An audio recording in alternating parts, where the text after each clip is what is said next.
Welcome to the point programme में आपका स्वागत है। मेरा नाम निशी नाजिर है और आज का हमारा विषय है GI tags to new products. तो हम देखेंगे कि जीआई टैग्स प्राप्त उत्पादों से जुड़ी कुछ मुख्य बातें और कुछ अन्य तथ्यों के बारे में जानेंगे। तो आइए शुरू करते हैं। सबसे पहले देखते हैं कि यह विषय चर्चा में क्यों है। मणिपुर के काले चावल, गोरखपुर का टेरिकोटा, तमिलनाडु की कोवलपट्टी कड़लाई मिठाई तथा कश्मीरी केसर को भौगोलिक संकेतक यानी जीआई टैग दिया गया है। तो आइए देखते हैं कि जीआई टैग से प्राप्त उत्पादों से जुड़ी हुई कुछ मुख्य बातें। मणिपुर के चावल चाकहाओ। मणिपुर के काले चावल को स्थानीय रूप से चाकहाओ के नाम से जाना जाता है। इस चावल की अपनी आकर्षक रंग और स्वाद के कारण अलग पहचान है।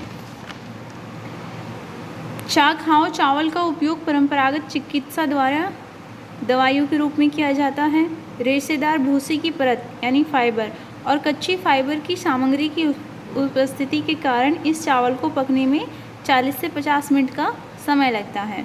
वर्तमान में चाकहाओ की खेती मणिपुर के कुछ हिस्सों में की जाती है। चाकहाओ चावल का काला रंग इसमें पाए जाने वाले इथोसाइसिन नामक शक्तिशाली प्राकृतिक काले रंग के रंजक के कारण होता है। यह चावल विटामिन ई, फाइबर और प्रोटीन का भी अच्छा स्रोत है। इसका सेवन मधुमेह, उच्च रक्तचाप, उच्च कोलेस्ट्रॉल स्तर, गठिया, एलर्जी, अल्जाइमर और कैंसर जैसे रोगों की रोकथाम और प्रबंधन में सहायक है। तो आइए देखते हैं कि गोरखपुर टेरिकोटा। गोरखपुर टेरिकोटा के जीआई टैग के लिए उत्तर प्रदेश के लक्ष्मी टेरिकोटा मूर्तिकला केंद्र द्वारा आवेदन किया गया था। गोरखपुर का टेरिकोटा कार्य सदियों पुरानी परंपरागत कला है। टेरिकोटा बनाने वाले स्थानीय कारीगरों द्वारा विभिन्न जानवरों जैसे हाथी, घोड़े, ऊंट, बकरी, बैल आदि की हाथों से सजाई हुई मिट्टी की कलाकृतियाँ बनाई जाती हैं। इन कलाकृतियों का पूरा काम हाथों से ही किया जाता है और इनकी रंगाई के लिए प्राकृतिक रंगों का प्रयोग किया जाता है। ये रंग लंबे समय तक बने रहते हैं। स्थानीय कारीगरों द्वारा यहाँ लगभग 1000 से ज़्यादा तरह के टेरिकोटा कलाकृतियाँ बनाई जाती हैं। आइए देखते हैं कोवलपट्टी कड़लाई मिठाई क्या है। यह एक प्रकार की कैंडी है जो मूंगफली और गुड़ से बनाई जाती है। यह कैंडी तमिलनाडु राज्य के कोवलपट्टी और आसपास के नगरों में बनाई जाती है। इसे बनाने के लिए नदी के पानी का उपयोग किया जाता है जिससे प्राकृतिक स्वाद बढ़ जाता है। आइए देखते हैं कश्मीरी केसर। केसर की खेती कश्मीर के करेवा उच्च भूमि में की जाती है। केसर का उपयोग मसाले के रूप में किया जाता है। केसर में कश्मीर की खेती पुलवामा, बडगाम, किश्तवाड़ और श्रीनगर में की जाती है। केसर के लिए जीआई टैग के लिए आवेदन शेर कश्मीर कृषि विज्ञान विश्वविद्यालय तथा सैफरॉन रिसर्च स्टेशन डूशो द्वारा किया गया था।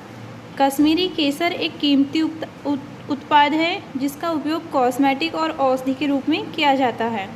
कश्मीर में 3 प्रकार के केसर की खेती की जाती है: लच्छा केसर, मोंगरा केसर, गुच्छी केसर। आइए कुछ अन्य तथ्यों के बारे में जानते हैं। जीआई टैग उस वस्तु अथवा उत्पाद को दिया जाता है जो किसी विशिष्ट क्षेत्र का प्रतिनिधित्व करता है अथवा किसी विशिष्ट स्थान पर पाया जाता है अथवा वह उसका मूल स्थान है। जीआई टैग पंजीकरण 10 वर्षों के लिए वैध होता है जिसे बाद में रिन्यू करवाना पड़ता है। भारत में भौगोलिक संकेतों के लिए वस्तुओं के भौगोलिक चिन्ह पंजीकरण और सुरक्षा अधिनियम 1999 पारित किया गया है। जीआई टैग प्रदान करने का कार्य वाणिज्य एवं उद्योग मंत्रालय के अधीन आंतरिक व्यापार एवं उद्योग संवर्धन विभाग के अंतर्गत किया जाता है। विभाग के महानियंत्रक पेटेंट, डिज़ाइन और ट्रेडमार्क और भौगोलिक संकेतों के पंजीयक हैं। भौगोलिक संकेतक रजिस्ट्री का मुख्यालय चेन्नई में है। आइए देखते हैं आज का अभ्यास प्रश्न। चाकहाओ मणिपुर का प्रसिद्ध काला चावल है। केसर की खेती कश्मीर के केरवा उच्च भूमि में की जाती है।